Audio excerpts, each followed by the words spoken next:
Natagpo ang nakalibing sa isang construction site sa Cavite ang motorcycle taxi rider na mahigit 2 linggong nawawala.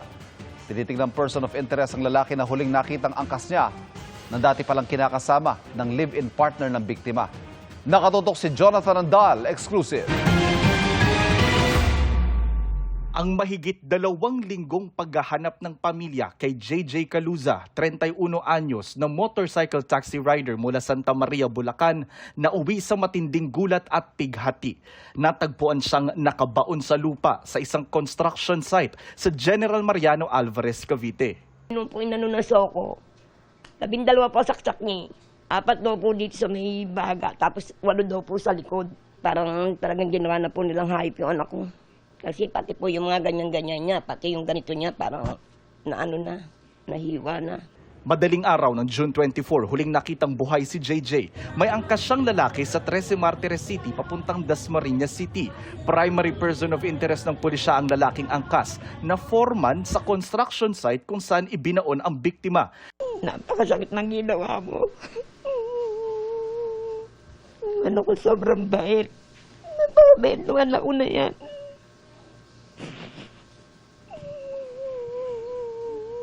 Bakit mo ginawa? Bakit mo ginawa sa anak ko to? Bakit?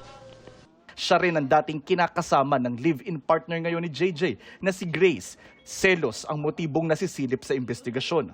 Kwento ni Grace, 3 araw bago nawala si JJ, pinuwersa raw siyang dalhin ng dating partner papuntang Naik.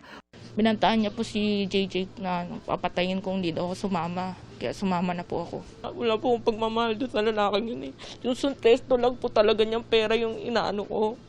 Kasi may anak din po kami noon. Maayos daw silang nagsamang 3 sa iisang bubong ng 3 araw. Hanggang nitong June 24, alas 3:30 ng madaling araw, nagpahatid daw ang person of interest kay JJ mula Naik papuntang trabaho nito sa Dasmariñas.